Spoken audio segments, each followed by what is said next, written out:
My goats, my name is Tote, and welcome back to the channel. Hope you brought a friend, or else you know the deal. Go ahead and share that with everybody that you know.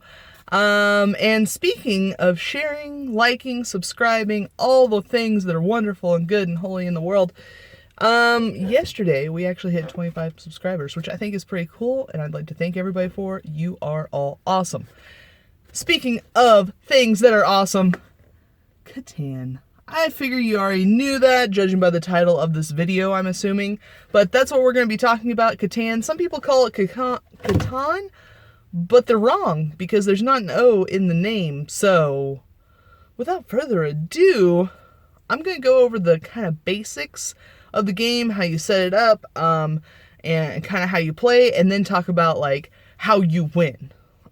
So, let's go ahead and dive on in. First of all, the game's going to be set up like that. So you have these outer pieces that all lock together with these little things, and it makes a ring on the outside, and then within that ring, you put these little hexagonal pieces. That's right, hexagonal's a word, don't you judge me. There's 6 sides, it's a hexagon, and it's hexagonal. So each one of these represents a card or a resource. So this one would be brick, which is in here somewhere, right there. And then you also have stone or rock, depending on what class of and caliber of person you're playing with. So there's your rock. And then we've got wood. Wood is very important in this game. No one resource really is any more important than the other resources. In reality, it's nice to have a variety of resources, which I'll kind of get to that later. There's your wheat. They all correspond to cards. And sheep. Which a sheep, that's what a sheep looks like. It goes, if you didn't know. So... Also, you're going to have one piece that's going to be the desert. That's where the thief is going to live, or the robber, and we'll get to that in a second. So you get all your pieces set up. It's going to look like that yet again. Now, you can set them up in any random order. And that's what makes Catan pretty cool, because as you go through the game, you play it more often, you're going to get to the point where you're like, okay, I know exactly what I'm going to do. And the board gets set up, and you're like, but wait, the wood is so far from the sheep, and I want both. So now there's a little bit of strategy that comes into play. Also, when you set up those pieces on the board, you're also going to put a number on each. These are numbered 1 through 12 because that's the numbers you can roll with 2 6-sided dice. There's some random person watching me do this, and they're probably like, is that girl playing board games in her car by herself? Yeah, I am. That's what I do with my life. So, once you get the game board set up, so you just do that off the very beginning of it, just at a random order if you like. There's no real rhyme or reason to that.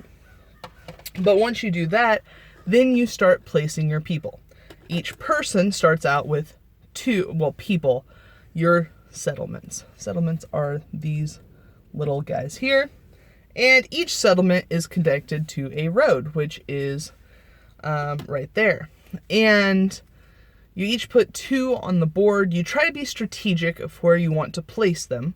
You want to place them near numbers that you feel will be rolled often. Now, with 2 dice, the number that's going to be rolled the most often would be a 7. So since a 7 isn't on any of those little number stickers, I'll get to that later. You'll want to put ones close to 8s or 6s. You also want to keep in mind having a variety of resources, because to buy anything with your resources, you will have to have a variety. Because here's your buying cards. In order to buy roads, settlements, cities, development cards, all of that stuff, you have to have pretty much all of the resources. So as you can see on there, if you want to continue to build new settlements, you'll need a road, and that would be a wood, and a brick would equal one of the roads. Once you buy a road, you can put it on the map. There is a rule in the game but you have to have 2 roads in between every settlement. So that gives you the opportunity to not have like 6 settlements all around the same resource. It kind of limits your opportunities and limits how much can go on the game board. So with that being said, once you have, I think that there is 6 settlements that you can build, if I'm not, no, I think there's 6 settlements that you can build. So once you've built all of your settlements, it's not like you just win the game at that point. In order to win the game, you have to have 10 victory points. And victory points are given to you by either having settlements, by having cities, by having development cards that have victory points on them, by having the largest army, or by having the longest road. Now, the simplest part of that is your settlements increasing to cities.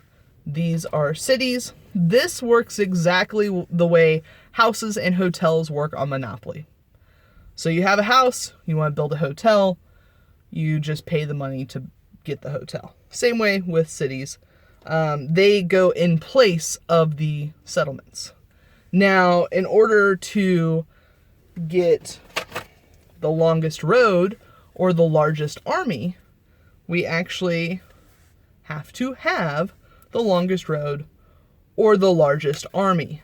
Now, the longest road is simply any road that is a continuous road that has over 5 segments is the longest road. So the second you get to 6 segments, you get that card. When someone gets to 7 and you haven't increased yours to 7, then they get to take that card from you. There's only 1 in the deck. It gives you 2 points.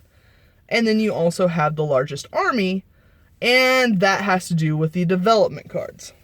So development cards are something you can buy using your resources that you gather. And one of those development cards, I gotta do it closer, is the Knight. The Knight allows you to do something whenever you play the card, but it also, once you get 3 knights played, that is considered an army. And once you have an army, you can start making the largest army. You also have victory points, such as those. You also have cards in the deck that are Monopoly cards, where you can call out any one resource, and everyone who has that resource has to give you all that they have. We also have a Year of Plenty, which means that basically you grab 2 resources from the bank free of charge. There's also a road building. You actually build 2 roads without purchasing them. And I think that's all there is. The rest of these are basically victory points and knights. Going back to the knights, the thing that knights allow you to do is to move the robber. Now, I know I haven't gone over that yet, so I'll go ahead and touch base on that real quick. The robber lives in the desert. Whenever a 7 is rolled, the robber must move. Whoever rolled the 7 moves the robber and places him on any resource that they want. Whenever the robber's on that resource, you can't collect that resource whenever the dice is rolled. And that's the whole way that you collect your resources. Each person goes around and they roll the dice. If it's a 6 and you are on a resource that has the number 6 on it, then you collect that resource. Everybody else in the game also collects that same resource, unless the robber's on there and then it's blocked. The knights allow you to move that robber, and whenever you move it to a different player, you get to steal a resource from that robber.